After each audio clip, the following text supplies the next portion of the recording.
Da tror jeg rett og slett at vi begynner. Det vi har kommet sammen for å markere i dag, og for å reflektere over, skjedde for veldig lenge siden. 75 år er veldig mange dager og veldig mange netter. Samtidig så er en slik hendelse som vi i dag skal samle oss rundt, egentlig ikke noe det kan legges tid imellom. Vi har i dag folk her som for hvem dette ikke er noen historie med stor H, men er helt personlig historie. Vi har folk her fra hele Norge som mistet fettere, kusiner, oldemødre, bestemødre, bestefedre. Like berørte har vi mennesker her i dag fra Danmark, fra Sverige, fra USA, fra Israel. I dag er det samtale og musikk som skal lede oss gjennom de første 2 timene av dagen. Senere er det opplesning av navnene til alle de deporterte på kaia. Det begynner klokken 5:03. Og klokken 6 i kveld er det en ny markering i aulaen, i universitetets aula. Vi skal begynne med et stykke av Issay Dobrowen som heter Elegie. Jeg skal bare si noen helt få ord om Issay Dobrowen. Han var russisk jøde. Allerede i 1922 så flyktet han med sin familie. Jeg vet ikke om jeg skal si flyktet. De flyttet i hvert fall. De reiste fra Sovjetunionen til Tyskland.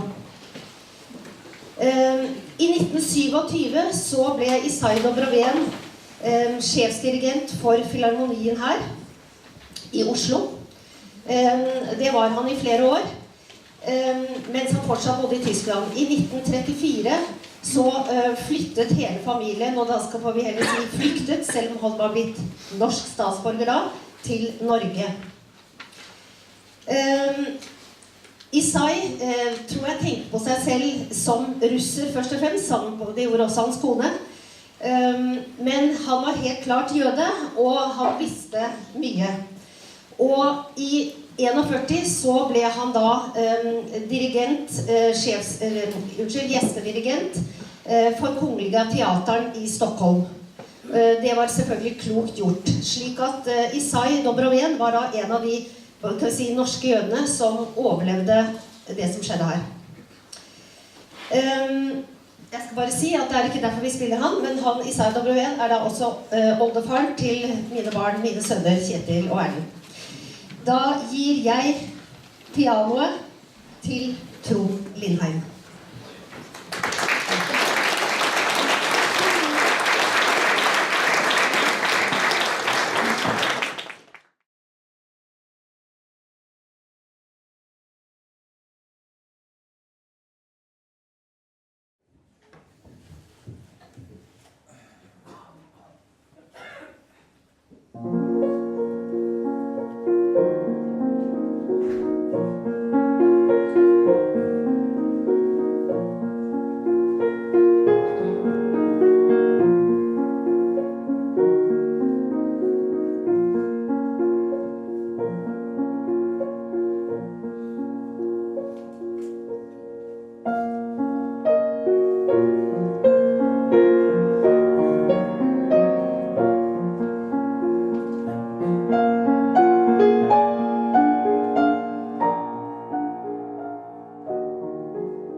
Vi befinner oss i midten av 1800-tallet i Russland. Det en mann som verver seg på 25 år i den keiserlige russiske armeen. Det gjør han utelukkende av en eneste grunn. Han ønsker få retten til å reise fritt rundt i Russland. Han overlever utrolig nok de 25 årene og velger å bosette seg i St. Petersburg. Han og hans kone får en sønn, en morse, og han vokser opp, bestemmer seg for å bli håndverker. Han blir spesialist på å skjære til lær for kvinnesko. Men han hører alle fortellingene som faren hans kommer med, og han kjenner dette landet, det ikke noe blivende sted. Så han og hans kjæreste Rose, de sparer og spinker, og til slutt så har de penger nok til den billigste billetten på den dårligste plassen på Amerikavågen. Og de kommer til New York, hvor de bosetter seg. I 1896 så får de en sønn, og i 1898 så får de en sønn til. Og den andre sønnen viser seg å ha et utrolig talent for musikk. Han begynner å spille piano, han begynner å komponere svært tidlig. Og ganske i tenårene, tidlig i tenårene, så skriver han 3 preluder. Så jeg skal spille det andre av disse 3 preludene. Og komponistens navn George Gershwin. Og han vokste opp til å bli en av verdens mest suksessrike komponister. Preludium nummer 2 av George Gershwin.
For de av dere som følger nøye med på Jødisk Museums hjemmesider, så vil dere vite at månedens gjenstand i år, i januar, det var et musikkmanuskript. Det jo ganske sjeldent, og det altså dette manuskriptet her.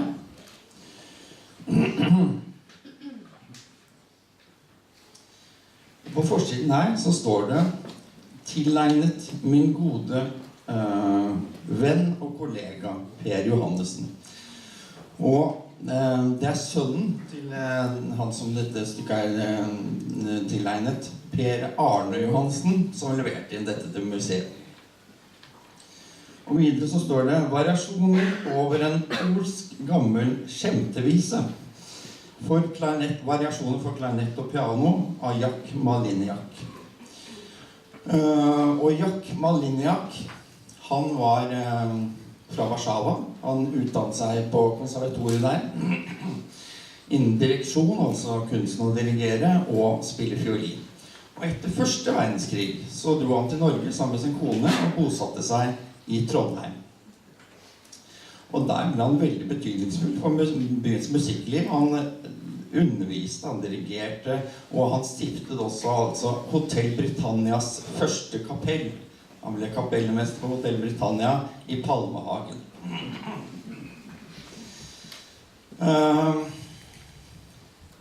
Helt nederst der så står det Trondheim, april 1941. Da han ble ferdig med stykket, og sannsynligvis så hadde de planer om å framføre dette stykket. Per Johannessen, som spilte klarinett i orkestret, og ham selv. Men allerede måneden etter, 2 måneder etter i juni, så ble han arrestert av nazistene. Han ble i og for seg satt fri 1 måned etterpå, men år etter så kom det igjen og arresterte han. Det var det permanent. Han ble sendt til Falstad, og så ble han sendt til Bredtvet. Og i februar 1943 så ble han egentlig sendt dit han kom fra, til Polen, til Auschwitz, og de ble umiddelbart drept. Det som spesielt med dette manuskriptet at det som en bok hvor halvparten av sidene revet bort. For dette altså bare klarinettestemmen som finnes. Pianostemmen nå borte. Og Jødisk Museum ba meg da om å forsøke å skrive det som manglet. Altså pianostemmen pluss en avslutning. Så først forsøkte jeg jo å tenke meg hvordan ville han ha gjort det. Men etter hvert så skjønte jeg at det var helt umulig. Så da, samtidig så følte jeg at jeg ble mer og mer kjent med han gjennom arbeidet, så det endte opp med at jeg heller tenkte at jeg må skrive noe som Jacob ville ha likt. Så det det endte opp med. Så det har blitt et verk av 2 komponister. Det et variasjonsstykke. Så det for de som ikke så behandlet i musikkterminologi, så det da at først så kommer det et tema som eksisterer. Dette den kjempevisen som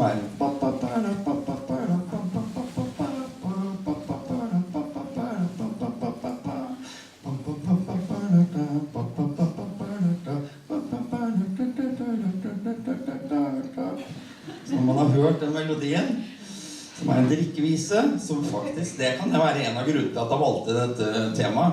For den første setningen nemlig noe som at Thomas skåler med Jakob, som jo var hans fornavn. Jakob skåler med Mikael, alle skåler med alle, og så videre. Etter at temaet kommet, så kommer da temaet om igjen 10 ganger, i stadig nye variasjoner. En gang som en vals, en gang som en mazurka, som en serenade, som et religiøst stykke, og så videre. Så nå skal vi simpelthen urframføre dette verket, som så ja, det ikke noe annet jeg har glemt å si. Nei. Og vi tenkte også da, jeg tenkte å overlevere den nye og komplette versjonen til Jødisk Museum.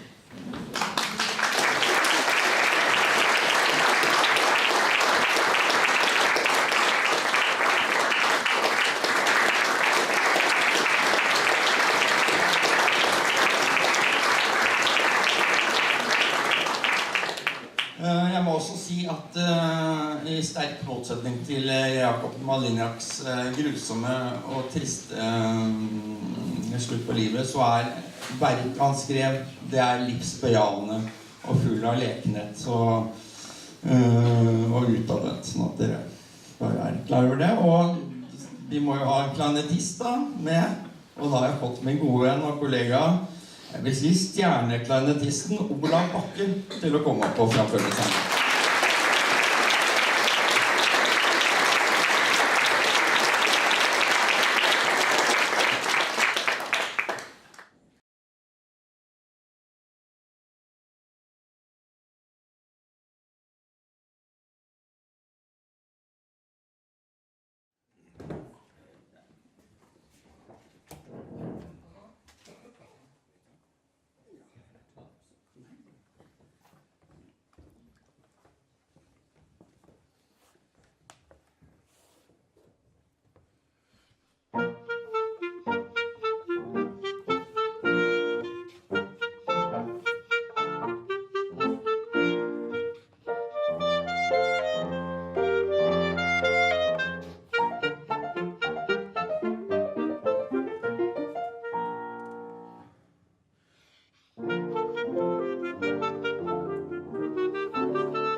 variasjon nummer 7. Det 10 stykker.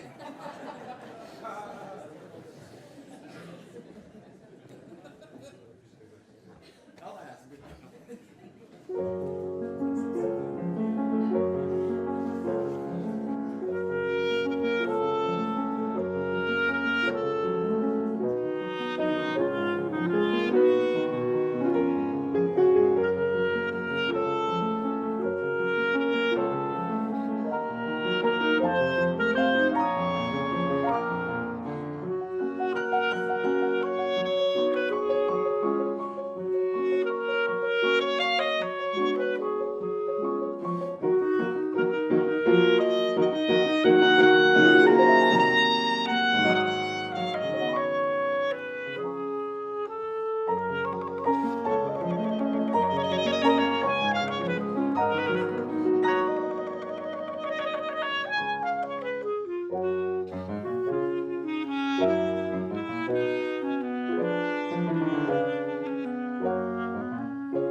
vant til å snakke så mye. Jeg er jo mest vant til å bare spille piano.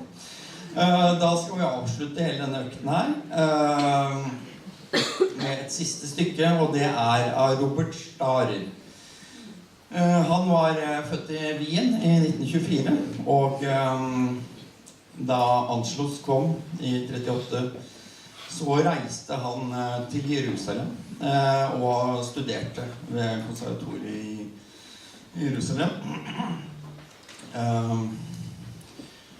Da brøt krigen ut. Så kom han seg til Storbritannia og ble kampflyger for RAF, Storbritannien. Og etter krigen så dro han til USA og etablerte seg som komponist i New York. Jeg har faktisk møtt han, har jeg nå skjønt. Fordi at i tillegg til å være komponist, så var han også avdelingsleder for komposisjonsavdelingen på Juilliard School of Music.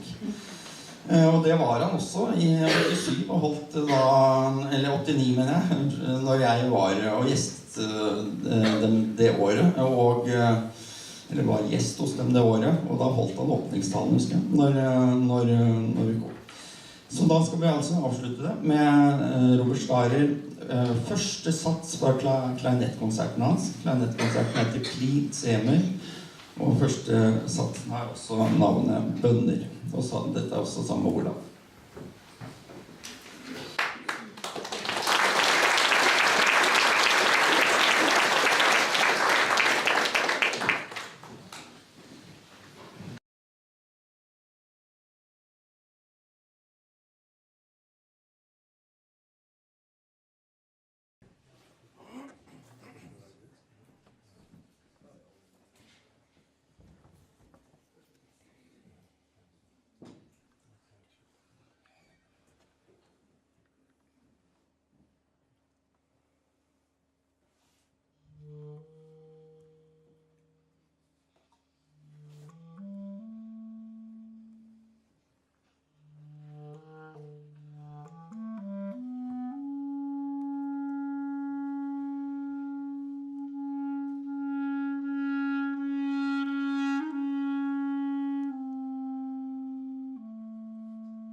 viser seg også Trond da, som var en fantastisk historieforteller, I tillegg til å være pianist. Da skal vi rigge for samtalen her. Jeg skal, mens vi får folk opp på scenen, fordi vi skal ha denne samtalen med Hanne-Lore og Gerry.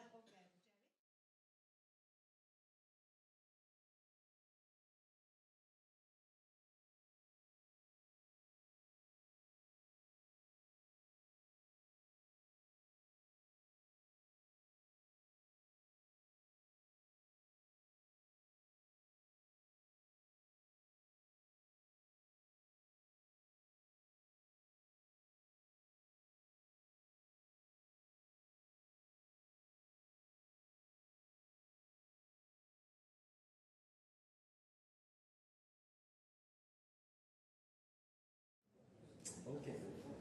I'll do like this. Kan alle høre meg bra nå? Nå skal jeg forsøke å fortsette engelsk. I will try to continue in English. First of all, I would like to say welcome back to both of you. Thank you. Thank you. Can you hear me? I think so, yeah. Tack så mycket. But you've been here, you've been revisiting this place several times in the 60s, in the 70s and in the 90s. And you've also come back to this place. I can show some pictures of that later on, but today is the 26th of November is a day that we here at the Jewish Museum have commemorated for the last 12, 13 years. And so of course we have to talk about that date. I also hope that we can talk about some nice memories from Norway, a country you didn't live in for that long a period. And we can see the picture here, and I don't know if you can... I see. If you can tell us where this picture is taken. Okay, that was in front of the house, right over there in the backyard, posing with my parents. I don't know who took the picture, but I saw it later on, and I have it at home on my wall. And it's nice, fond memories. I don't even remember I was that young. I guess so. Must have. So it's actually from the backyard Outside. here? Yes, correct. It is. It is. And just, those are the good days still. That was when we still didn't have to worry about posing or walking around or doing anything. Going shopping, crossing the street, because nobody was there. And right after that, it started. And Gerry, can you just please tell us where you both are born? Because you're not born in Norway, and you're not from the United States either, originally. I'll try to speak a little bit in Norwegian. Jeg var born I Tyskland, og vi kom på 1939 kom vi på en båt, det heter Kong Trygve, og jeg tror at det eksisterer til I dag. Okay, I'm going to switch to English. It's probably easier for everyone. Especially the Norwegians. And I recall very vividly, even though I was only about a little bit under 4 years old, that I was not seasick. The rest of the family was seasick, but my father and I, we walked around the whole ship. Anyway, we arrived in 1939, and it was in March, And in the beginning we lived somewhere else, and then we moved, that was in Industrigarten. Industrigarten. Then we moved here to Kalvegarten Penten, and I must say, as far as I was concerned, I had a very happy childhood.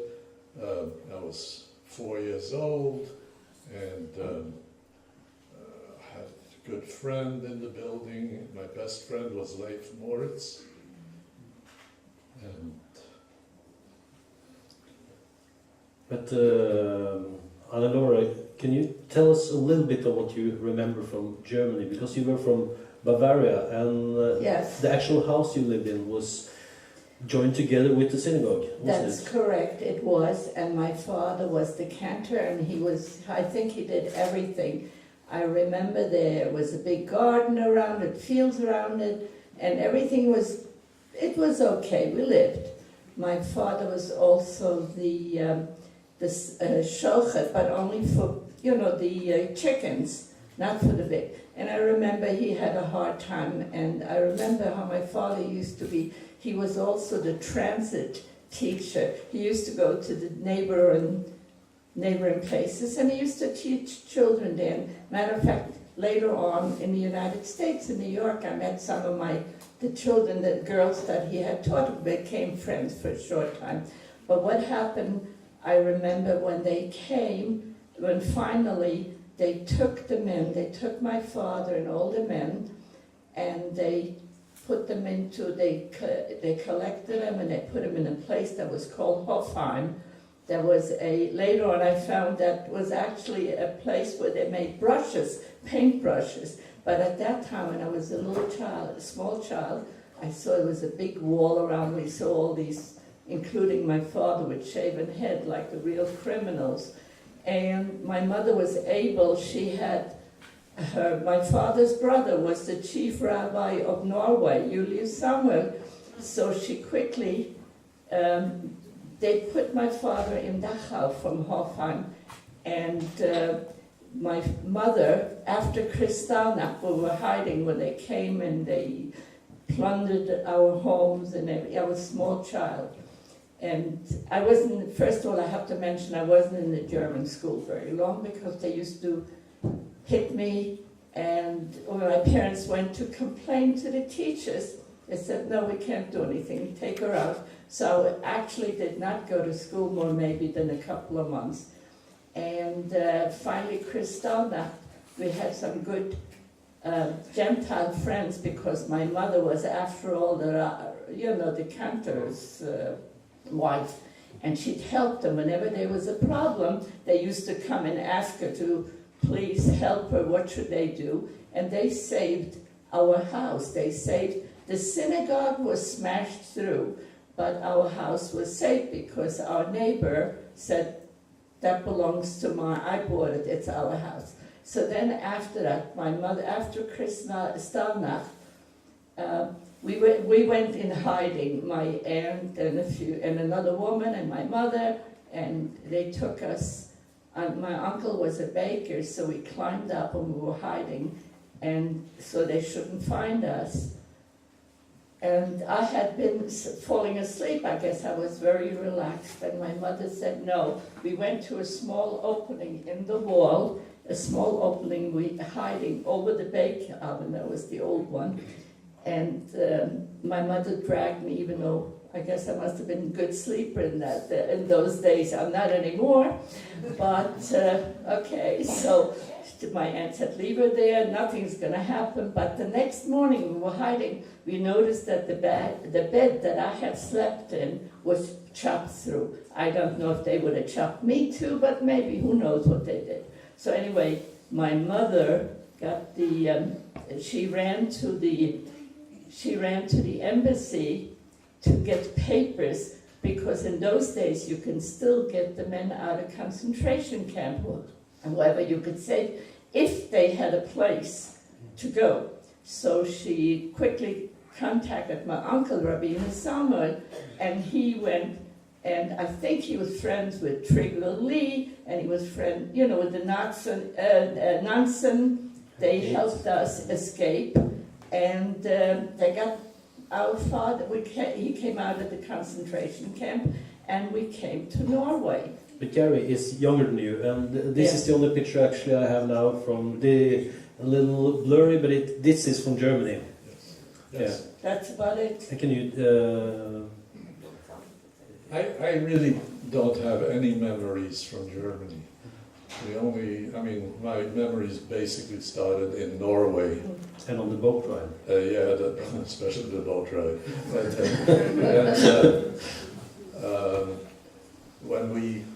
When we, as I said, we had a really wonderful life the first year and so, and then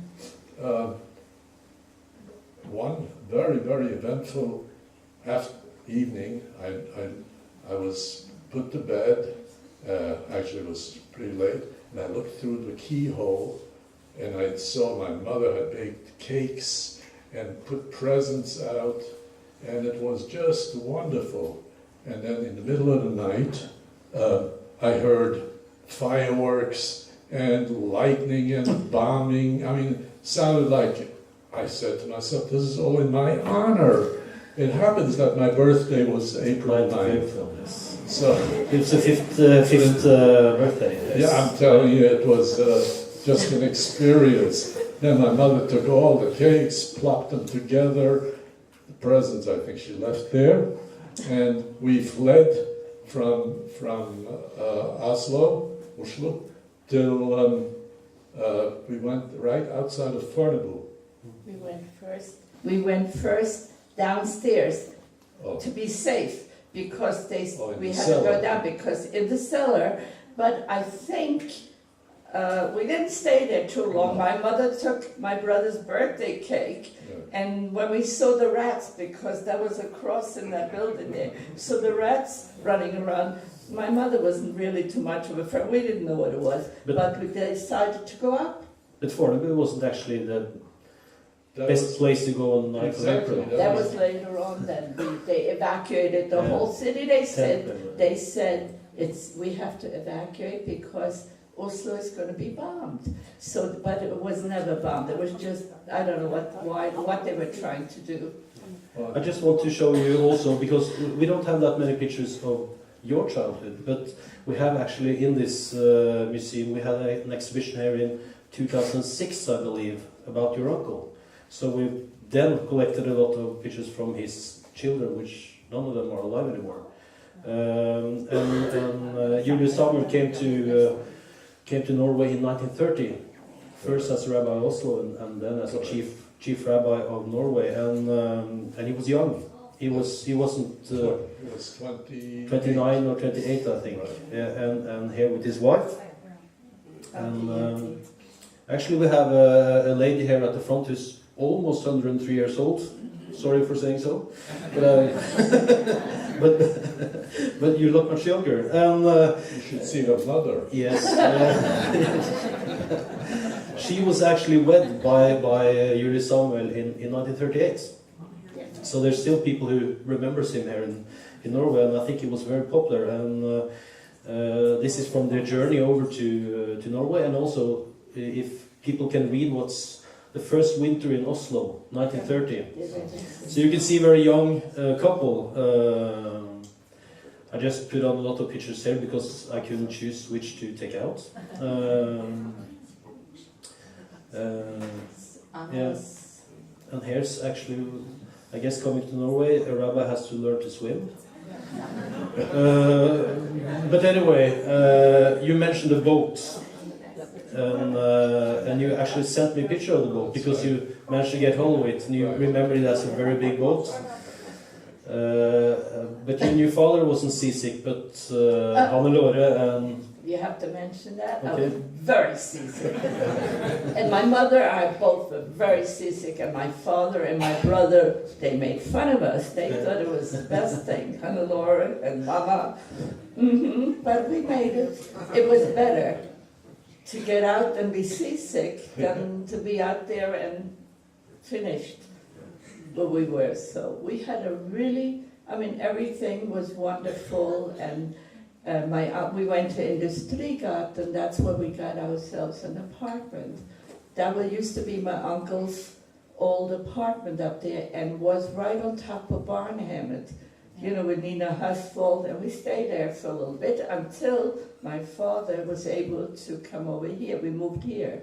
But it was not a bad childhood at all, especially being together. But your father also worked in this synagogue. Oh, sure. Yeah. Yes. He did everything. He taught bar mitzvah. He taught, like, my friend Ullman. Björn Ullman was one of the students. And his daughter just came over to talk to me before. And I never forgot. And I went to school here, Pamela School. And I had a wonderful teacher, and Solveig Hirsch. And I had a lot of klasskamerater, and I didn't know them too well, but there I am, the little Jøde, not there. The one all the way up there next to the blonde girl. And I believe one of my classmates is here. I hope. Yes, Reidun, which we see there with glasses. She's down there, and you can meet her later. And some years ago I met Could you just put your hand up in the air, Reidun? Like this? There. Well, we meet later on. After so many years, we'll talk. And the funny thing about Reidun, not funny, you're... Reidun and we went to the same school. We had Fröken Hirsch. And we were born on the same day, on the same year. And when I fled to Sweden, I went to school in Sweden. And who comes after? Reidun, in the same class. Couldn't get away from her. But thank God we're able here to talk about it. And her father was Reidar Larsen, who was a very vital part of the organization. That they had to go and run away too, because he saved us. I don't know if it's us directly or others, because I think the people who saved us were just wonderful. I wish. But I'm old myself now, and I know that's an impossibility, but I really hope their children, survivors are here, that I could thank them, because all the people that saved our lives, they were wonderful. They really above and beyond what they did, taking their own chances. And I just want to tell you how much I appreciate it. I'm an old lady myself, but my memory is pretty good. I remember... I also had another school friend who I met in 1997, no, even earlier. I was here once, and she brought together a lot of classmates, and I think you have a picture. I wasn't in that, but there was, and my old teacher, Fröken Hirsch, came and visited me in Sweden, and it was like a dream, because I loved her. She was a wonderful, wonderful teacher, because Møllergarten School was closed. We thought we could stay there, but the Germans took it over. They made it there, whatever they made it into. And Fröken Hirsch did not want us to miss any of our schooling. And you still remember the school song? Møllergarten skole, du vår, ingen tyske deg I livet får,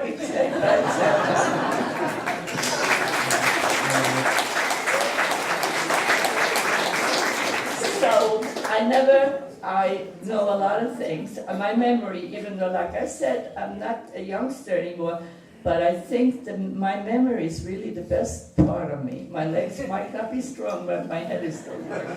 Thank God. But, Gerry, you talked about Moritz, the family who lived some floors over you. Yes, etage over you. Thank you. And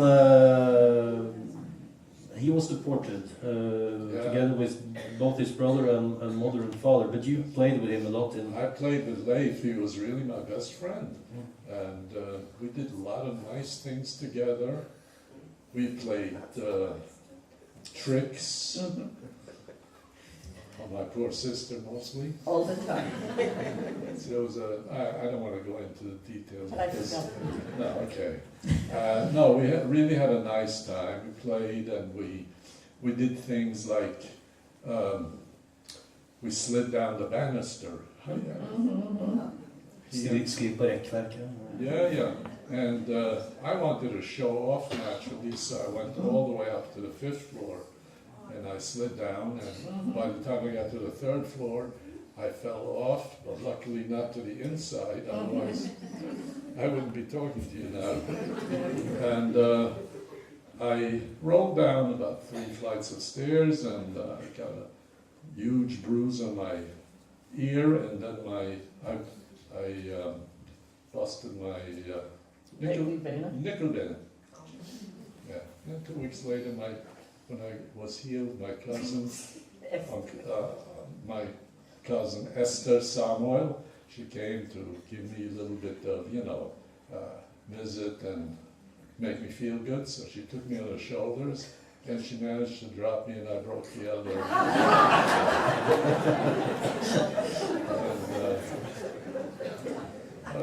And I just wanted to mention another thing.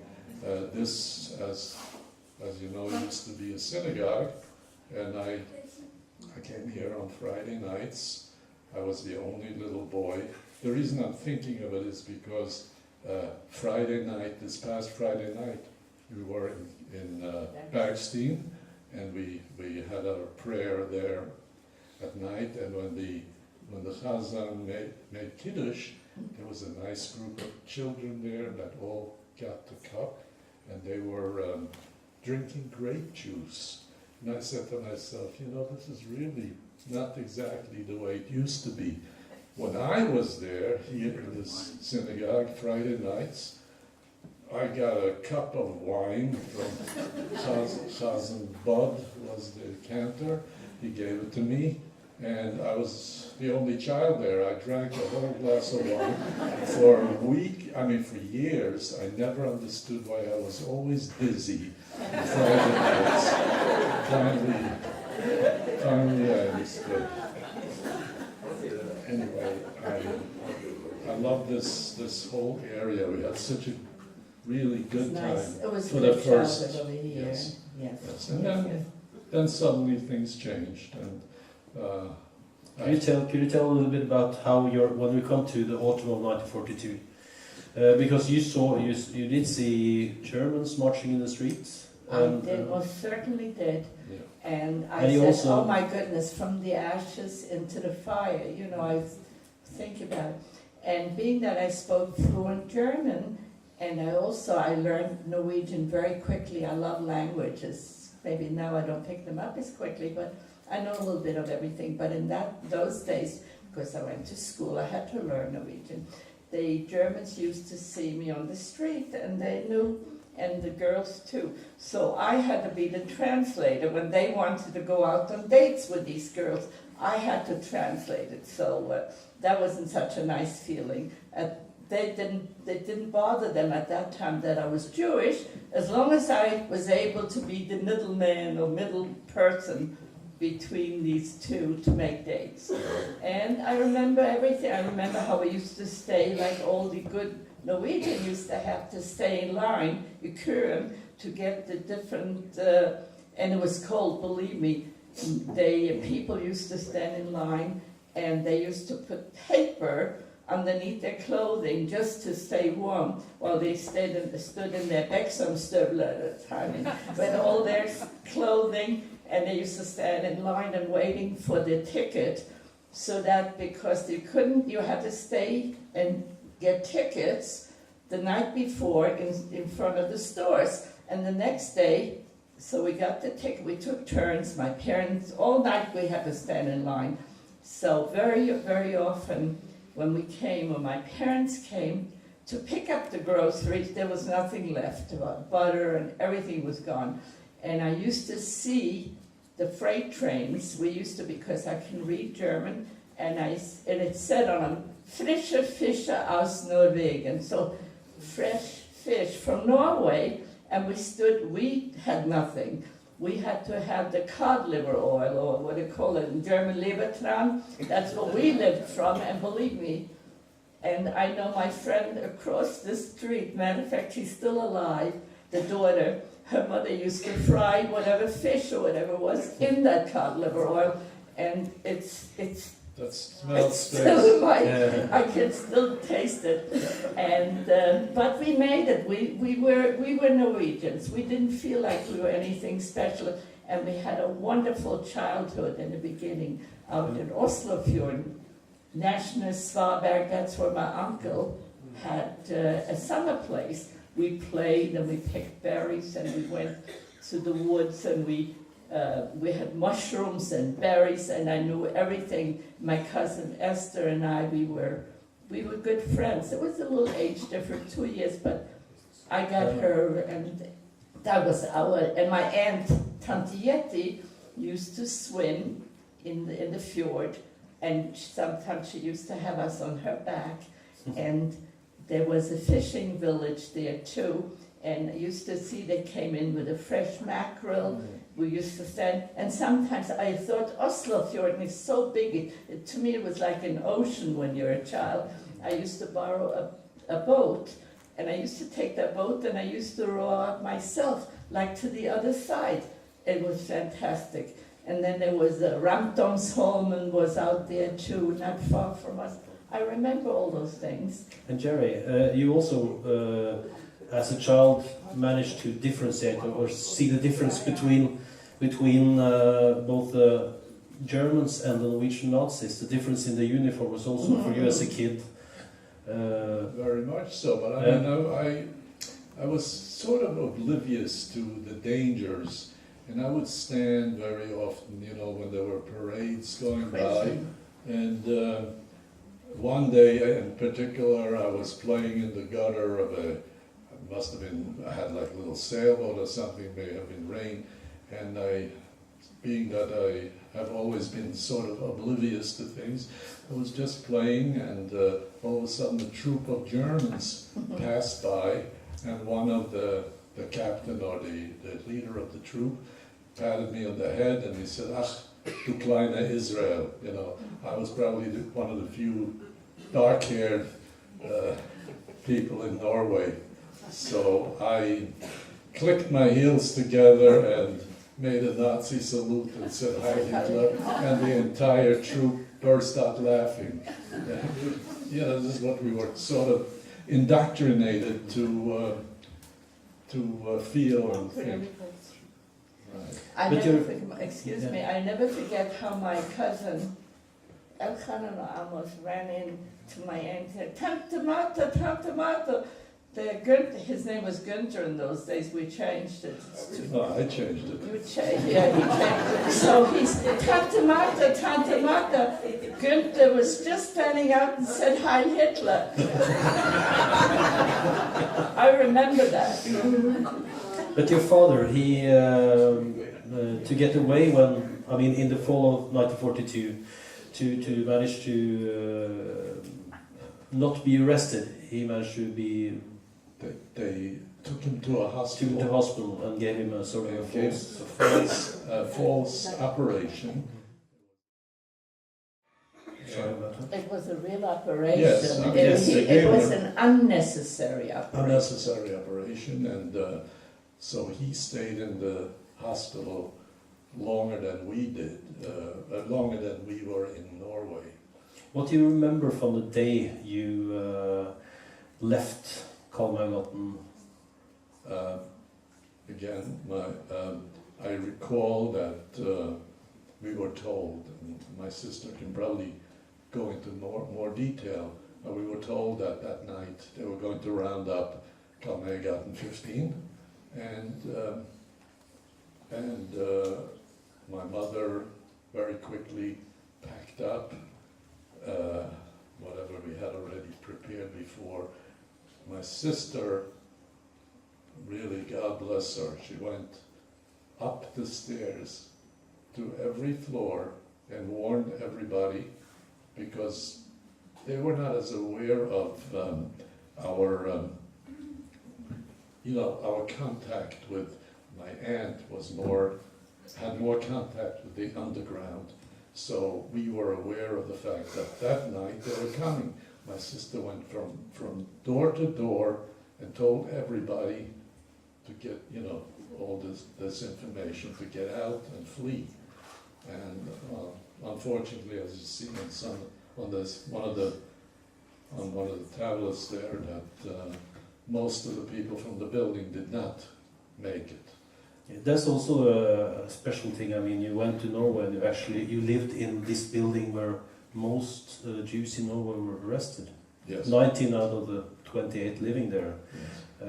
were arrested. And but you had also your mother or your aunt had contacts, and we'll show one of them here. That also was the first Norwegian to get the Righteous Among Nations in 1967. Ingeborg Sletten, or after the war, Ingeborg Sletten Fostvedt. And I think we have her daughter here today. Can you just raise your hand, please? Yes. Her daughter is there.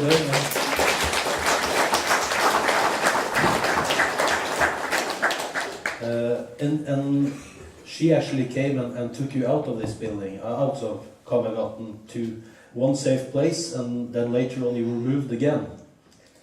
Yes. Yes. No.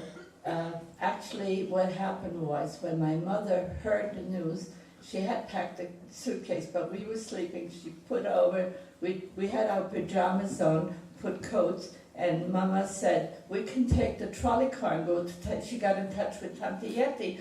And Tante Yeti said, yeah, come over for a visit, bring the children. So we walked through, that night we walked through Slottsparken, and Tante Yeti lived på Melsesgaten 3. And my mother, we walked because I said, Mama, don't take the trolley, we look too Jewish, they're going to pull us right off the train, let's walk. So we walked that, and it seemed it was late at night. I guess it wasn't, for me now it's not that late anymore, but we walked all the way to Melsesgaten, and there my aunt, who had very, very wonderful friends like Ingeborg Sletten and all, many others, they were teachers and so on, they took us, one of them took us to her apartment and put us into her apartment just so they shouldn't get us. And my mother was very worried about my father, but luckily she had sent a messenger to him because my father was officiating at a cemetery. So the Germans had come and knocked that same door. When your husband comes home, just tell him to come and melde sig, you know. And my mother said, if he comes and goes, he will never get out again. So that way she said, go to the hospital. That's how it started. And we were left alone. Sure, they came around because now the women and children are alone there. Why not? Nobody's going to protect them, so they wanted to round us off. And my mother, I think she just warned Ruth Chapeau and her mother, and thank God Ruth is still here in the Gamlehemmet here. So. But you were then together with your aunt and her three children. Yes. And the oldest of the sons, his name was Amos? No, Elchanan. Elchanan, yes, because Amos was the little one. When you came to a next apartment, there was something there in this apartment that scared him because he was the oldest and he saw it, it was a radio. Yeah, I saw it because I was very nosy. I like to explore things. So don't invite me to your house. I might look through your drawers. Anyway, I went. And I think we explored the house. It was ut I Bærum. There was a house, it was a lovely house, but we got there at night, you know, when they took us there. And I looked around and I pointed out to my mother and I said, you know, they have radio there, they have they have newspapers. We weren't allowed to have radios. We weren't allowed to have newspapers. They didn't want us to see how the war was going, what's happening in the world. So there they had everything, and I said, my mother said, I think we are not too safe over here. But it turned out there was from the Jössinger, there was the underground, the lady whose husband was fighting with the Germans, and she was hiding us. She was hiding the... Yes, that's true, because her husband was what we in Norway called frontkjemper, and this was sort of a marriage breaking up. I think if she had Facebook today, she would have written it's complicated. Because at least they divorced right after the war. I read a letter from her. But she was hiding you, and she also hid another Jewish family after you went away from there.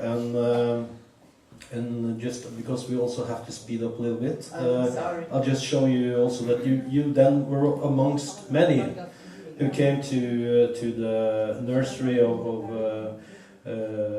Rolf Syversen, who was we were potatoes. Yes, you were potatoes, and this place you were put into 2 cars, or you didn't know that, but there were 2 trucks, and actually ferried on what is fairly the shortest way to Sweden, but at that time it took around 4 hours, and we're going to take this trip tomorrow. I will assure that you will have more comfort than when you were... It's a little easier, you mean to tell we don't have to walk for about 5 hours? No, that's true. Okay, thank you. and just to, I'll have to go a little bit quick past this, but 4 of these received the Righteous Among Nations this... and amongst them, Reidun's father, who's the man there, Reidar Larsen. And you escaped together with your aunt. Here's a picture of them. Yes. This is in Sweden, but it's after the war, and I guess her youngest then was Amos, that he was around 3 years old at the time, I think. I was born in 1940. He was a little 2 years younger than you or something like that. He was actually born because my mother helped my aunt when he was a baby when we came to Norway. Okay, Yes. My mother helped my aunt. And you came in March 39. Yes, and he was born right after that sometime. I forgot. I just knew we grew up. And I would like to show a short clip from a movie also, because your aunt, Henrietta, she was giving her testimony at the Eichmann trial, 11th of May 1961. I'll just, and now I will have to go out of this. And I can't show the whole movie now, I'm afraid, but you will see some of it. we saw her, remember, in America on the television? Yeah.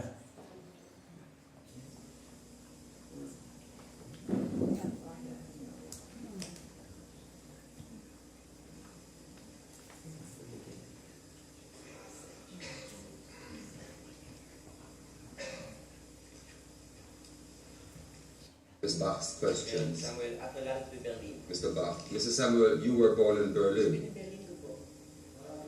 I was born in Berlin. Mr. Bach, and in 1930 you came to Norway together with your late husband, Rabbi Samuel. Ja, 1930 sind Sie mit Ihrem verstorbenen Gemahl Rabbiner Samuel nach Norwegen gekommen. Yes. Mr. Bach, what was your late husband's task in Norway then? Ihr verstorbener Gemahl damals berufen.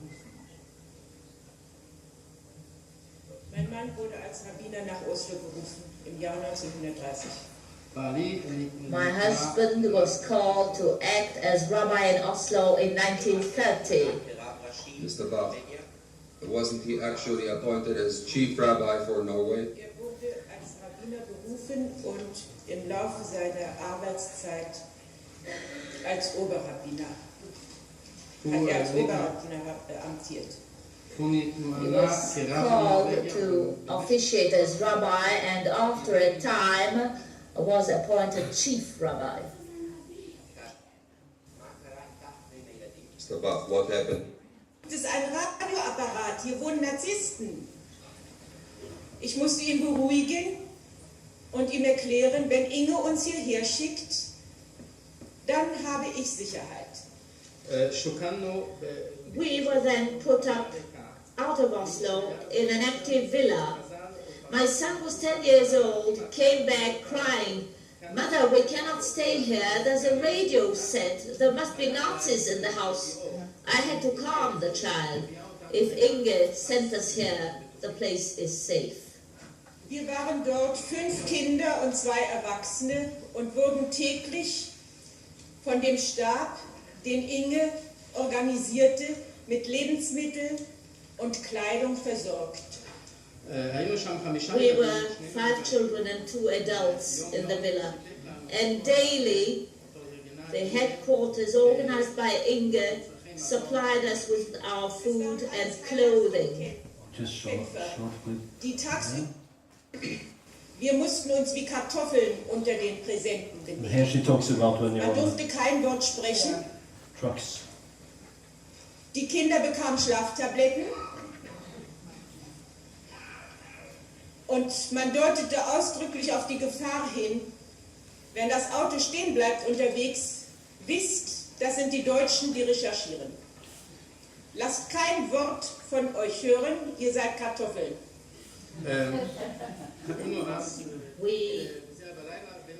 This was on the night between the 3rd and 4th of December 42. We were 40 people in 2 trucks, which had a license to carry potatoes, and we had to act like potatoes under the tarpaulins, to stay there, not to say a word. Children were given sleeping tablets, and we were warned that there is great danger if the trucks are held up. Remember that the Germans are there, and do not say a word. You are potatoes. Okay, I'll go back here to this here.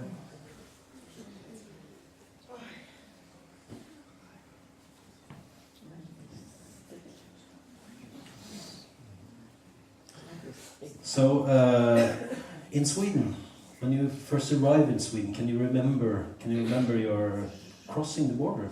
Can you just share some memories about that?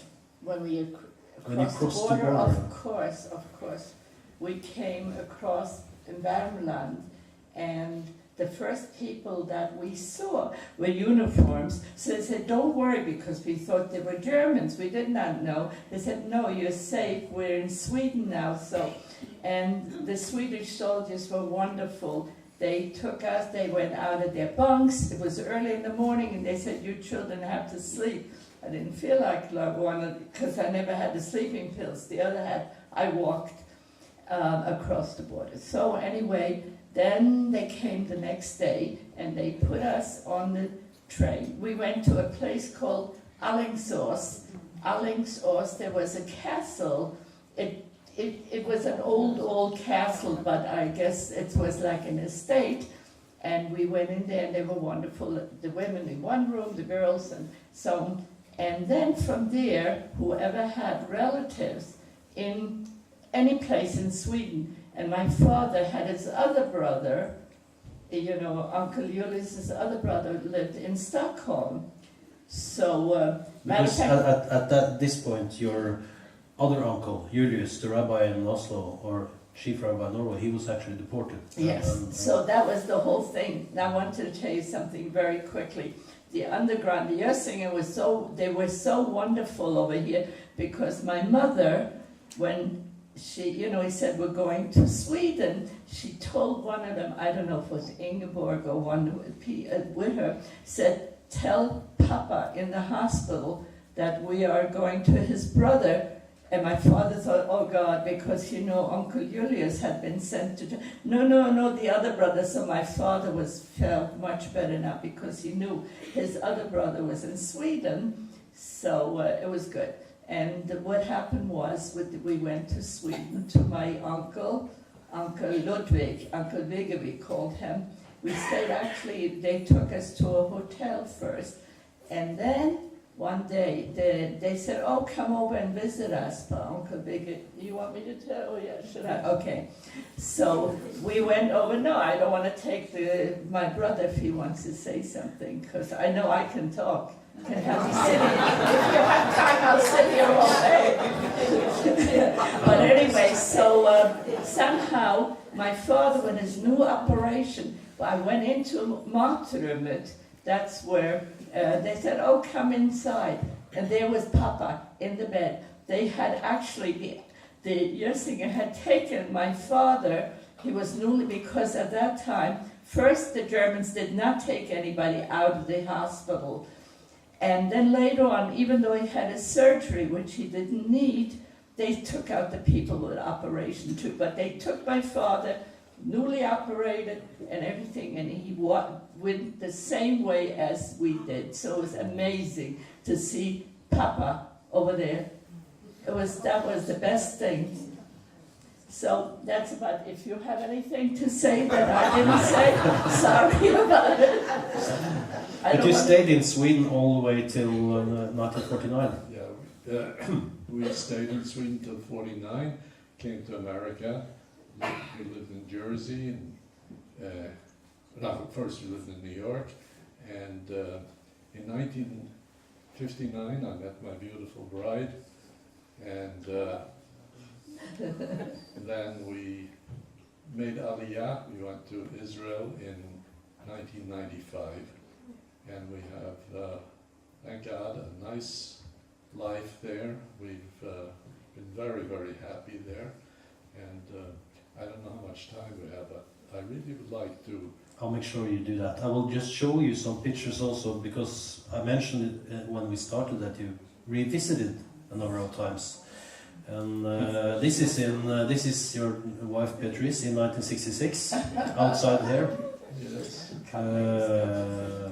And this is you actually, and you took a picture today. You at the very same spot. So we have the picture from 40, and this from 66, and now from 2017, and this is also Beatrice. And you also went to Nashness. Just put out some of the pictures there. And we have a picture of you, Hanne-Lore, in I went to Nashville. 73. Oh yeah, I was there. Yeah. 73? I forgot. Yeah. I'm glad you have the date. July 73, the film says at least. Maybe it was when... No, I was with my girlfriend the first tour. Yeah. And you... District in Hirsch. Yeah, your teacher. I loved her. She came to visit us. But this is a picture she sent me, and I really treasure that picture because she was the best, the really best. And you said, Jared, that you don't believe in coincidence, and you wanted me to add this picture, and you wanted to say some words about that also. And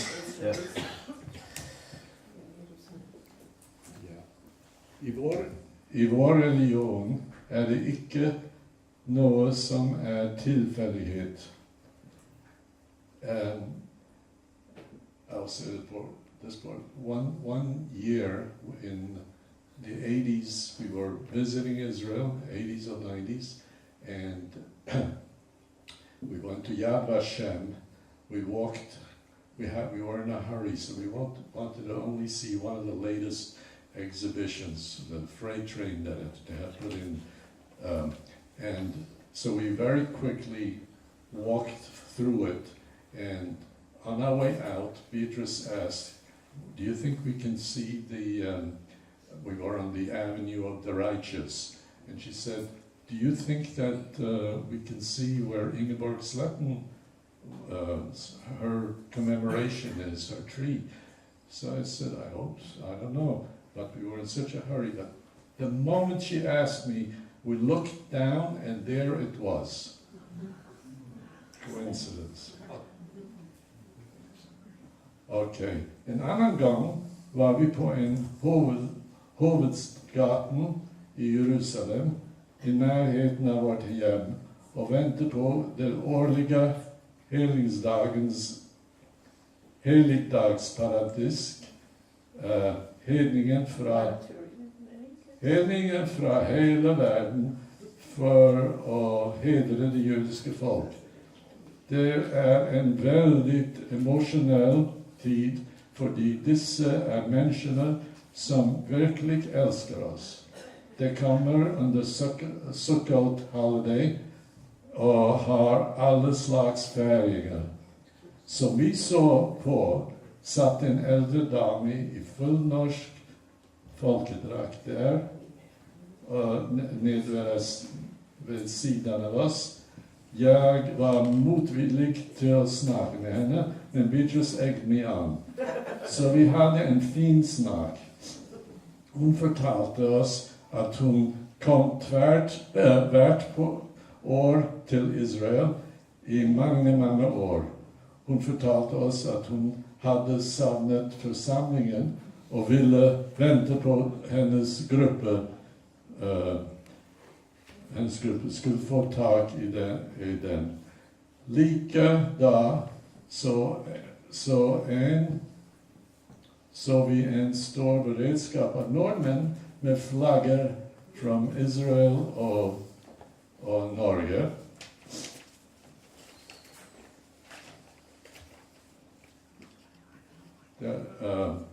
I hele kostymer.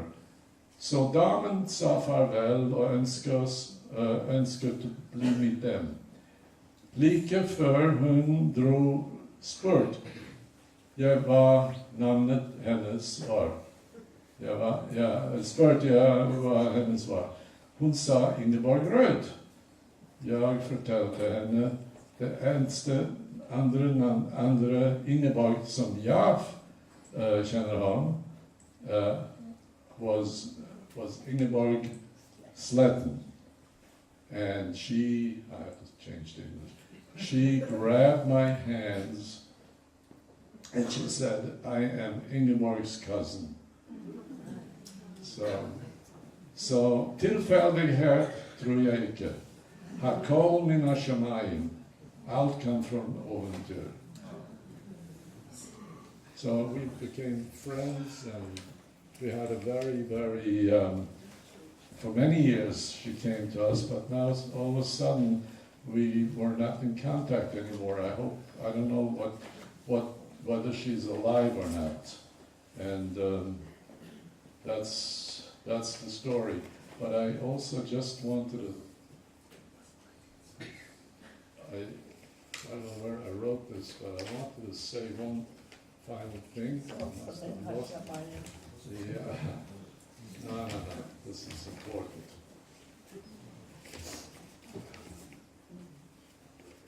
Could I just say something while you try to find it? I mean, it's...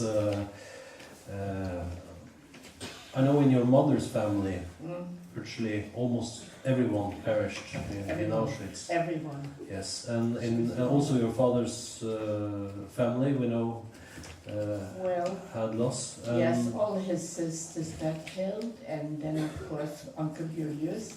But the other brother one brother lived in Sweden, and one brother lived in Israel, who unfortunately also, but he was in the Israeli army, the truck overturned, he passed away. So my father, we lived a long time, we were together in America. We went to America, and eventually I met my husband there on his birthday on Rosh Hashanah in a synagogue.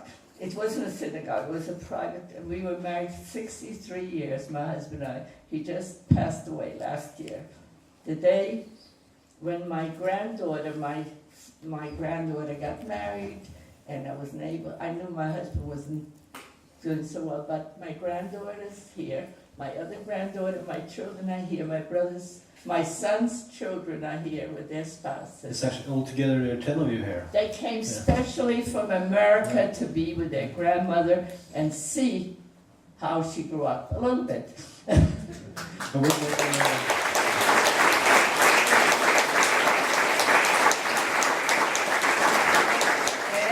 my grandson, Jake, is here too, my baby. I happened to raise these children, the two girls and my little boy. I helped them. I was a baby nurse. I didn't know everything. I mean, I sometimes forget things, but they know. Old age. Not really old age, I got it all. You want to say something? Yeah, I just wanted the part that I somehow or other left out. First of all, I want to thank you all for coming.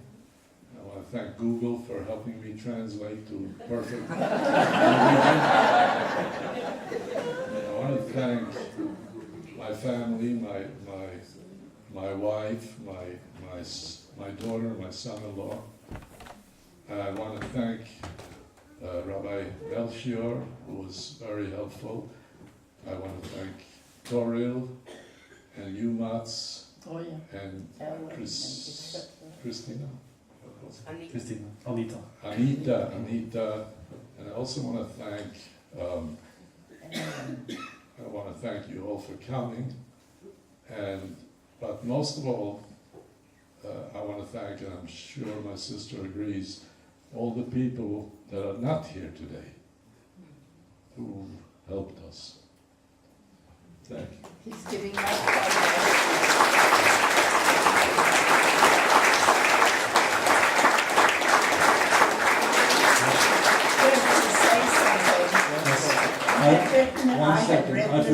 I forgot Ellen. I said Ellen. I said it already. I had made a speech and I translated it into perfect Norwegian, but my friend Mats didn't let me. He wants to interview. I had sent it to him, and the translation was pretty good, wasn't it? I wrote it out, sat in front of my computer, wrote it in English, translated to Swedish, brought it with me. Norwegian. I'm sorry, but it's called squash, right? Whatever you call it, svensk squash. Well, that's the way I speak it. No, but I had translated into Norwegian, into Norse, and but Mats has it, and he knows. And I also want to my deepest thanks to each and every one, without mentioning names, for whatever the past and now the future, whoever helped us and are here tonight. I really appreciate it on behalf of my parents and all of those who made it, and my grandchildren, my children, otherwise I wouldn't be here. Could I ask you a final question? Yes. You spent a very small portion of your life in Norway. And I guess that there have been times when you haven't thought that much about it, when you were establishing families and when you had a job, but as you get older, one can say that you've gotten a little bit older now. Do you think about it more? Well, yes, we think about it, but in the beginning, I was very depressed every November, and I could never understand why I was so depressed in November. And I remember Norway. It was always dark because I remember the Quislings, and I remember how they pushed us around and prevented us from having fun later on. They always threatened if we did something wrong, the children were the worst. Some of the children were bad, the Quisling children. They said they're going to have our father reported and brought. So I remember Norway was dark, because I remember when the Quislings marched around, because I saw Vidkun Quisling myself, I remember.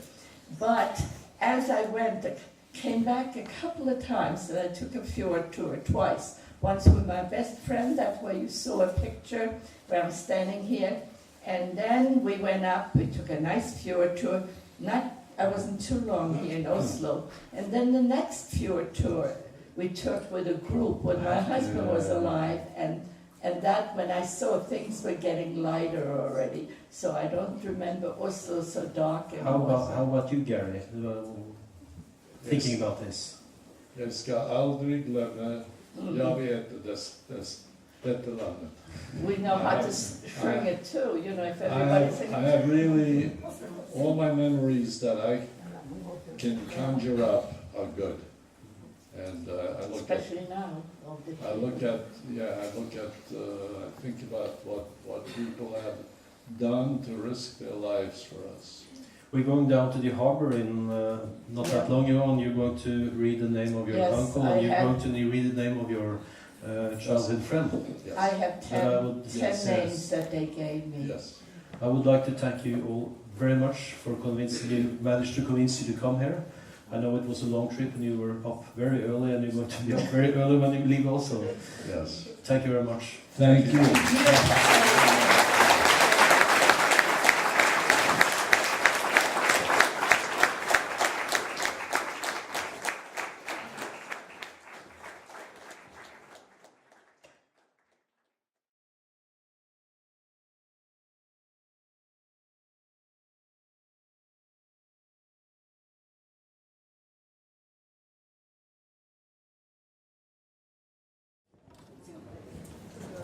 Vi skal spille en sang fra Tolvskillingsopera.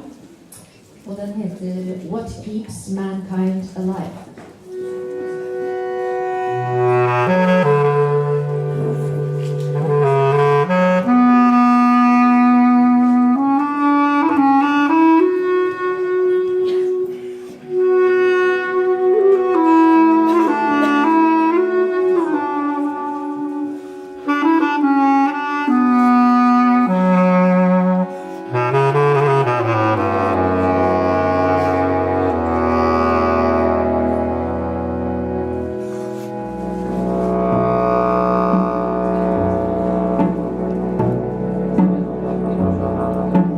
Gentlemen who think you have a mission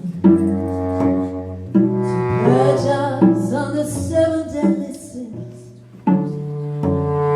should first sort out a basic food position, then start your preaching. That's where it begins.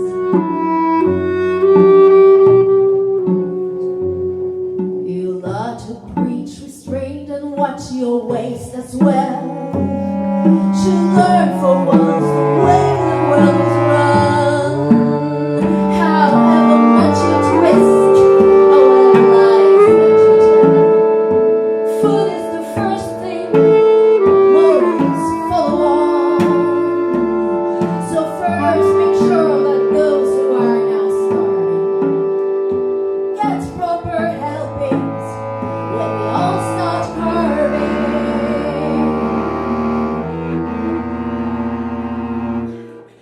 So what keeps mankind alive? What keeps mankind alive? The fact that millions are daily tortured, stifled, punished, silenced, and oppressed. Mankind can keep alive thanks to its brilliance and keep its humanity repressed. And for once, you must try not to shirk the facts.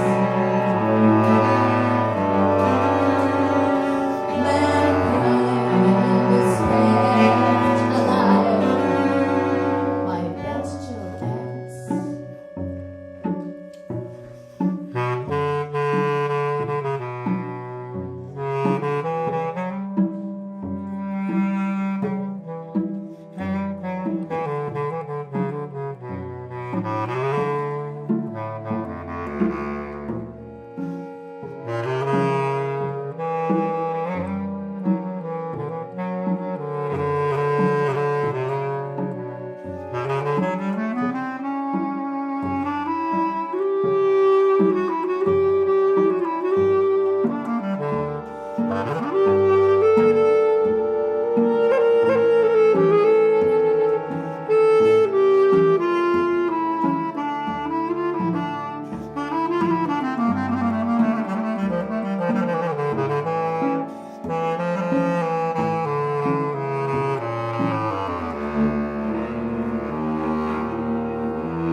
What keeps mankind alive? The fact that millions are daily tortured, stifled, punished, silenced, and oppressed. Mankind can keep alive thanks to its brilliance in keeping its humanity repressed.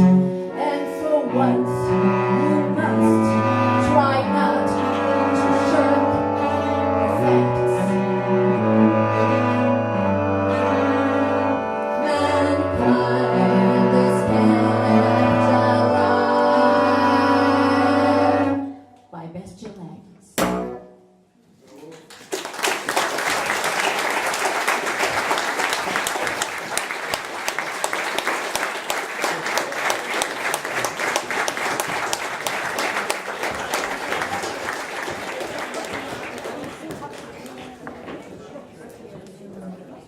Tusen takk til Kurt Weill Ensemble. Som sagt så kommer de tilbake med et fullt program på et annet tidspunkt. Vi skal avslutte med en ting som Morten og Trond skal spille. Den binder sammen de to arrangementene vi har på denne dagen. Dette her i Jødisk Museum i Oslo, og det som i aulaen senere i dag. Borten skal si hva de skal spille. Vi skal avslutte med en melodi som skrevet av en jødisk artist kalt Michael Heisler, heter han. Han sveitser, og han har skrevet en enkel fin sang som heter Anastasia. Så